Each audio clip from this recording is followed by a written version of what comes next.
प्यारे दोस्तों, रमजान के मुबारक महीने में जालिम औरत ने 10 रात जादूगर के साथ जिना किया। फिर अल्लाह वाले के साथ जीना करने की कोशिश, तो फिर अल्लाह ने अल्लाह वाले के हाथों ऐसा उसे खौफनाक सुअर जानवर बना दिया कि उसे देखकर सारे गांव वालों की चीख निकल गई।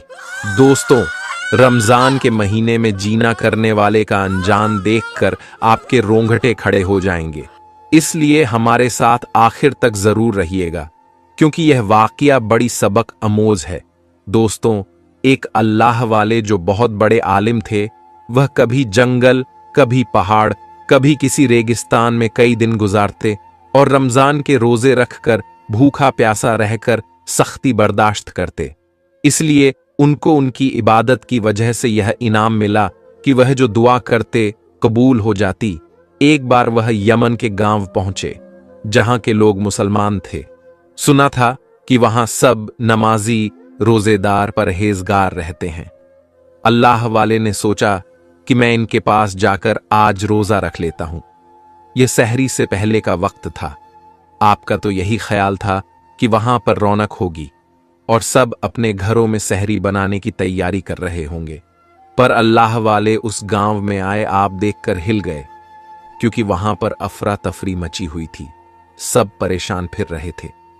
पूछने पर पता चला कि वहां कोई भयानक बीमारी फैली हुई है और यह रमजान मुबारक का महीना शुरू होते ही उनके साथ हुआ है कि कोई भी अपने बिस्तर से उठ नहीं पा रहा है और किसी के जिस्म में जान तक नहीं कि वह रोजा रखे। लोगों ने एक अल्लाह वाले को देखा।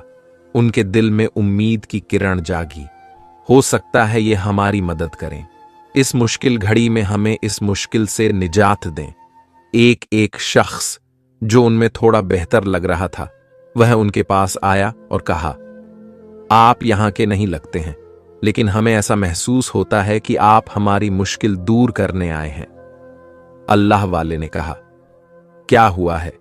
तुम लोग इस वक्त सहरी क्यों नहीं कर रहे हो? तो उन्होंने कहा, आपको क्या बताएं? रमजान मुबारक शुरू होते ही कुछ ऐसी हमारे अंदर कमजोरी आई कि हम में से कोई भी बिस्तर से नहीं उठ पा रहा है। मेरे अंदर थोड़ी ताकत है, इसी वजह से मैं चल फिर रहा हूं। आप हमारे लिए दुआ कीजिए। हमारे इस गांव में तो रमजान पाक की बहारें ही बहारें थी। लोग हर साल इस जगह बैठकर सहरी किया करते थे, लेकिन इस साल यह अजाब आ गया। इस बीमारी की शक्ल में आप नहीं जानते कि हमारे इस गांव से इबादत छीन चुकी है। मस्जिदें खाली पड़ी हैं। आप समझ गए थे कि आपको किस काम से उस बस्ती में भेजा गया है। अल्लाह वाले ने कहा, देखो, अभी तो रोजा बंद करने का वक्त है, यानी का तो जो भी तुम्हारे पास खाने पीने का सामान है वह लेकर आ जाओ। वह आदमी अपने घर गया और दस्तखान ले आया। अल्लाह वाले ने कहा, जो भी यहां आ सकता है उसको दस्तखान पर लाकर बिठा दो। उसने कहा, किसी की हिम्मत ही नहीं है। हजरत अल्लाह वाले कहने लगे, फिर ठहर जाओ। पहले आपने दुआ की, वहीं दूध का प्याला रखा हुआ था, उस पर आपने कोई दुआ पढ़कर फूंक मारी। उसके बाद आप उठे। रोजा बंद होने में अभी वक्त था। आपने कुछ खजूर हाथ में ली और वो लोग जो बिस्तर पर लेटे हुए थे, उनके मुंह में खजूर डालना शुरू कर दी और दूध का घूंट उन्हें पिलाने लगे। खजूर दूध के खाते ही उनके अंदर एक ताकत सी आना शुरू हो गई और वह सब उठकर बैठ गए। यहां तक कि सारे गांव ने अल्लाह वाले के साथ मिलकर सहरी की और रोजा रख लिया। बस्ती वालों ने आज पहला रोजा रखा था। अल्लाह वाले ने कहा, देखो, रोजा हम सब पर फर्ज है। छूट है तो बीमारों के लिए मैं जानता हूं। तुम सब ने जानबूझकर ऐसा नहीं किया है, लेकिन इस बीमारी के पीछे कुछ तो वजह होगी। वह बोले, हमें नहीं पता, बस इतना जानते हैं कि जब रमजान मुबारक की पहली सहरी थी तो हमारे गांव में एक अजनबी शख्स आया था, जिसने हम सबको कुछ खाना खिलाया। उसके बाद हमारे जिस्म से मानो जान निकल गई और हम रोजा ही ना रख सके। अल्लाह वाले बोले, यह तो कुछ बहुत ही अजीब और अनहोनी सी बात है। चलो पहले हम सब मिलकर नमाज फजर पढ़ते हैं, उसके बाद मैं देखूंगा आखिर यह चक्कर क्या है। उसके बाद अल्लाह वाले ने सबको जमात करवाई और इतने महीनों के बाद पहली बार नमाज पढ़ी गई। सबने अपने दिल में बहुत सुकून महसूस किया। अल्लाह वाले ने अपनी तस्बीह पढ़ना शुरू कर दी। आप जिक्र करते जा रहे थे, तस्बीह पढ़ते जा रहे थे, अल्लाह के नाम पढ़ रहे थे और आपके सामने सारे भेद खुलते जा रहे थे कि कौन है वह शख्स जो इन गांव वालों के पीछे पड़ा हुआ है और कौन चाहता है कि इनके ईमान को मैं हड़प जाऊं, जो नहीं चाहता है कि यह रमजान पाक के पूरे रोजे रखें अल्लाह वाले के होते हुए। अब ऐसा हो तो नहीं सकता था, आपने रोजा तो रखवा ही दिया था, लेकिन आगे भी आपको कुछ अहम काम करना था जिससे वह जो भी था वह उन गांव वालों पर हमला नहीं करता। अब आपने उस शख्स को बुलाकर कहा, क्या इस वक्त सबने सहरी की है? जी हां, सबने की है, सिवाय एक आदमी के। वह कौन है और उसने रोजा क्यों नहीं रखा? आपने कदर जलाल में कहा।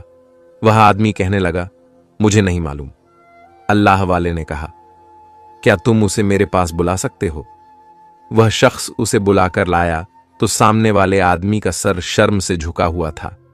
अल्लाह वाले ने कहा कि तुमने रोजा क्यों नहीं रखा?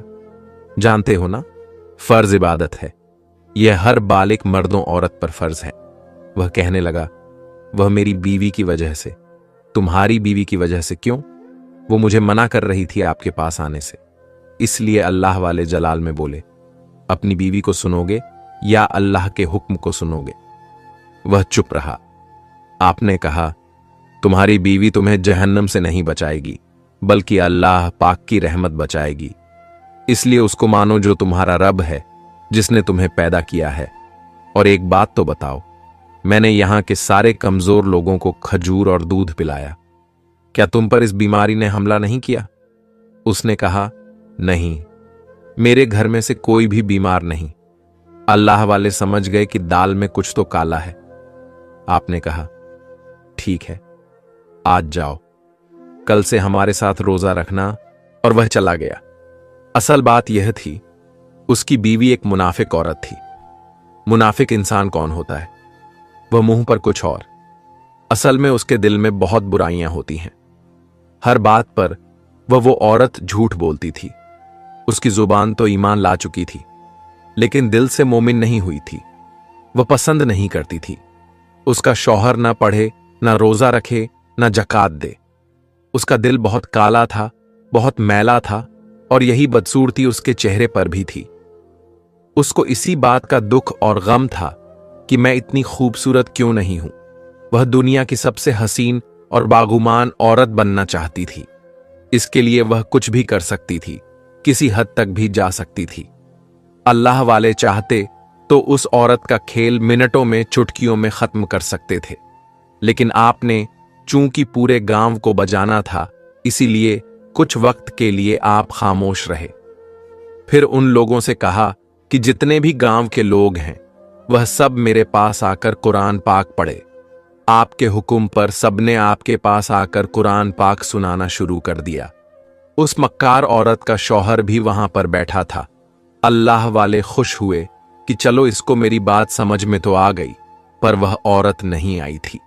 अब वह शख्स अल्लाह वाले के कहने पर उनके पास खास तौर पर आकर बैठता और उनकी खिदमत करता। उस गांव में सब मिलकर सहरी करते, इफ्तार भी खोली जाती।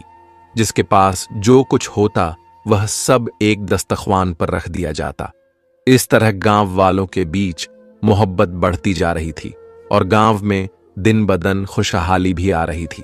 लेकिन अब तक वह औरत अल्लाह वाले के सामने नहीं आई थी।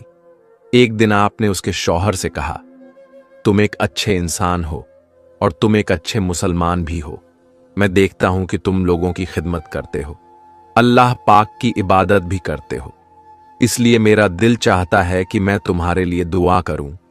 उसने कहा, कैसी दुआ? हजरत अल्लाह वाले कहने लगे, तुम्हें इसकी वजह से, यानी तुम्हारे अच्छे अमल की वजह से 3 इनाम मिलेंगे। तुम यह 3 इनाम जिस तरह चाहो इस्तेमाल कर सकते हो, या तुम जिसके लिए भी दुआ करोगे। यह 3 दुआएं उस शख्स के लिए कबूल हो जाएंगी। और याद रखना कि यह दुआ सही वक्त और सही चीज के लिए मांगना। इससे तुम अपना भी भला कर सकते हो और दूसरे का भी। वह खुश हुआ। इस अहम काम के लिए तुम्हें लगातार रोजे तो रखने ही हैं, और एक ऐसा अल्लाह पाक का नाम